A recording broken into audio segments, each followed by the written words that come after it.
یہ جو اللہ نے دعویٰ کیا لا ریب، یہ ذرا سمجھیں، یہ لا ریب کہا کیوں ہے؟ یہ میں نے بات آپ سے پہلے کبھی نہیں کی کہ جب اللہ کہتے ہیں کہ انا نزلنا الذکر وانا لہ، ہم نے اس قرآن کو نازل کیا اور ہم اس کی حفاظت کرنے والے ہیں، تو حفاظت ہوئی کیسے؟ غیر مسلم جو ہے وہ نہیں مانتا اس بات کو، وہ آپ کا قرآن نہیں مانتا، وہ دلیل مانگتا ہے۔ آپ کہنے جی اللہ کا وعدہ ہے اس کی حفاظت کرنا، اس لیے حفاظت ہو گئی۔ وہ کہہ گئے جی اللہ کا وعدہ ہے نا، ہمیں بتاؤ کیسے ہوئی،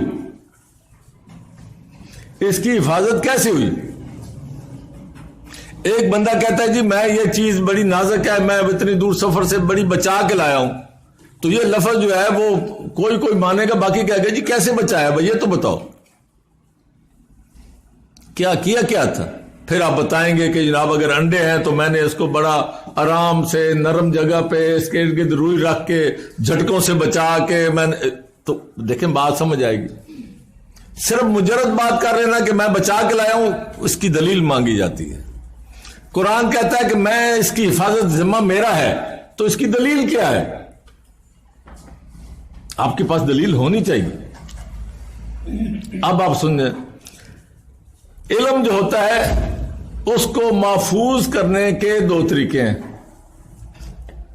یہ اب میں وہ بات کرنے جا رہا ہوں جیسے میں نے دین کے بارے میں کہا، میں نے آپ سے کہا تھا کہ دین کے کتنے پر ہیں؟ دو۔ کون سا؟ اقیموا الصلاۃ وآتوا الزکوٰۃ۔ دونوں میں سے ایک پر ٹوٹا ہوا ہو تو پرواز نہیں ہو سکتی۔ اگر آپ کا اللہ سے تعلق نماز کے ذریعے وہ نہیں ہے اور آپ خیرات جتنی مرضی کریں تو آپ کی پرواز نہیں ہو سکتی، آپ اللہ کے ساتھ جڑے ہی نہیں، اور آپ اللہ کے ساتھ ہی جڑے رہو تو اللہ آپ کو کہے گا ویل للمصلین۔ کیوں؟ کہ آپ نے دوسرا پر استعمال ہی نہیں کیا، اللہ کے راستے میں آپ نے کچھ دیا ہی نہیں۔ تو یہ دو پروں کے ساتھ دین کی پرواز ہے، یہ قرآن کی تھیم ہے۔ اسی طرح علم کو محفوظ کرنے کے دو پر ہیں، ایک یہ ہے اس کو لکھ لیا جائے۔ میں نے آپ کو ایک بات بتائی، اب آپ اس کو محفوظ تب کر سکتے ہو کہ آپ اس کو لکھ لو۔ اور قرآن جب آیا ہے پہلی دفعہ تو قرآن نے سب سے پہلی بات کیا کی؟ اقرا بسم ربک الذی، اور اس کے بعد کیا ہے جی؟ آگے آتا ہے اقرا وربک الاکرم الذی علم بالقلم۔ جب پہلے دن ہی کہا گیا کہ یہ پڑھو، یہ قرآن آیا تمہارے پاس، تو ساتھ ہی اللہ تعالیٰ نے بتایا ہے کہ میں نے تمہیں یہ سکھایا ہے کس چیز کے ذریعے؟ قلم کے ذریعے۔ اور قلم کا کام کیا ہے؟ لکھنا۔ یہ حفاظت ہے اس کی، یعنی جب تک آپ علم کو لکھو گے نہیں۔ اس کے بارے میں ایک عربی کا وہ ہے مقولہ ہے، العلم صید، علم ایک شکار ہے جو آپ کے ہتھے آ گیا۔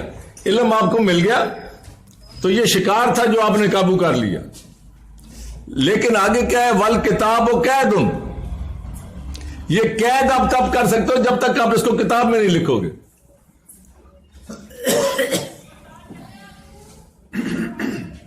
آپ کو میری بات سمجھ آ رہی؟ تو ذالک الکتاب کا کیا مطلب ہوا؟ کہ جو علم ملا وحی کے ذریعے اس کو قید کیا گیا کتاب کی شکل میں۔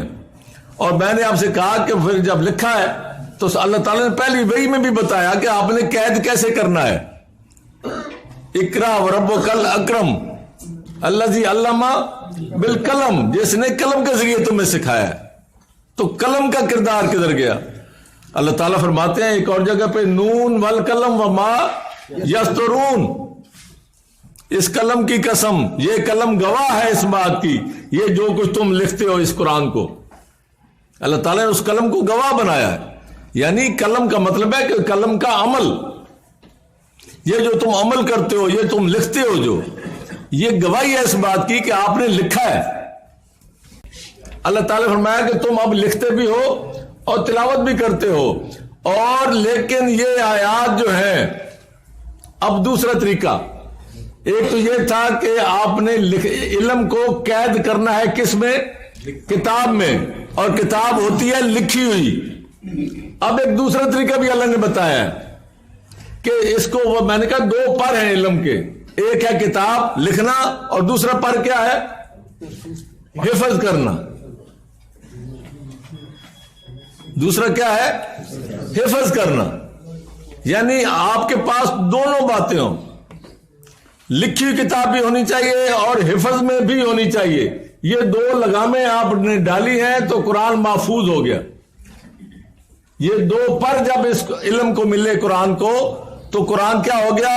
پھر وہ اللہ تعالیٰ جو بات کرتا ہے انا نحن نزلنا الذکر وانا لہ لحافظون، تو یہ اللہ نے جب بات کی ہے تو ہم یہ بتا سکتے ہیں کسی بھی غیر مسلم کو، کسی بھی اعتراض کرنے والے کو، کہ اللہ تعالیٰ نے دو طریقوں سے، کتابی ذریعے سے بھی اور حفظ کے ذریعے بھی۔